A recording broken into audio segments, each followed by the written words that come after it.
You have access to every song, every movie, and nearly all of human knowledge, right now, in your pocket. And you're still bored, scrolling past things you don't care about, looking for something you can't name. You'd think that would be torture. It wasn't. It was the moment that made us human. And by the end of this video, you'll never look at boredom the same way again. For decades, the story went like this. Early humans spent every waking hour hunting, gathering, or running for their lives. No time to rest. No time to think. Just survival, sun up to sundown. Then in 1966, anthropologist Marshall Sahlins blew that theory apart.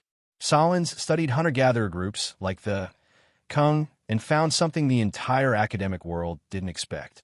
They worked roughly 15 to 20 hours a week to meet all their needs. That's it. He called them the original Affluent society. Not because they had more stuff, they had almost none. They were rich in something we've almost completely lost, time.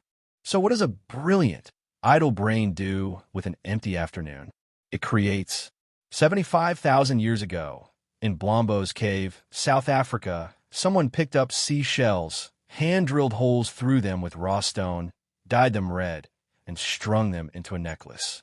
Days of tedious, painstaking work. Not for food, not for a weapon, for beauty. Fast forward to 40,000 years ago, Germany. Someone carved 5 holes into a vulture bone and made the oldest known musical instrument on Earth. Music wasn't born from necessity. It was born from an empty afternoon and a bone. Boredom does something no other feeling can. It forces your brain to imagine. To feel bored, you first have to grasp time itself. That this moment is empty and some other moment doesn't have to be. A dog waiting by the door isn't bored. It's just waiting. But a human staring into a fire 100,000 years ago starts asking, what happens when I die? What made the stars? What if something attacks tomorrow? In those unfilled, uncomfortable silences, religion, philosophy, and science took their first breath. There was one more thing bored humans did. They talked.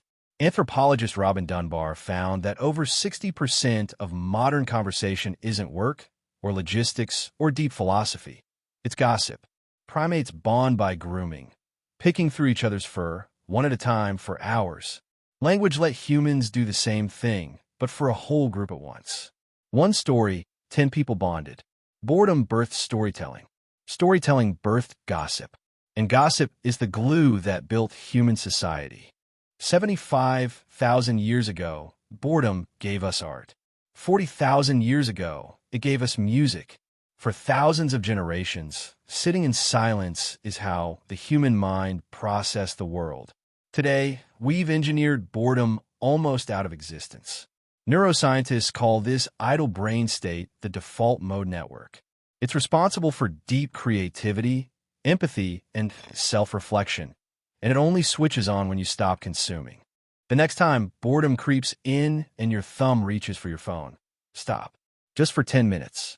Let your mind wander into the dark. It's not empty time. It's the oldest, strangest tool we have. It's the thing that turned a species of primates into artists, storytellers, and dreamers. Boredom didn't hold us back. It's the reason we're here at all. If your brain just got a little more interesting, subscribe. There's a lot more history hiding in the boring parts.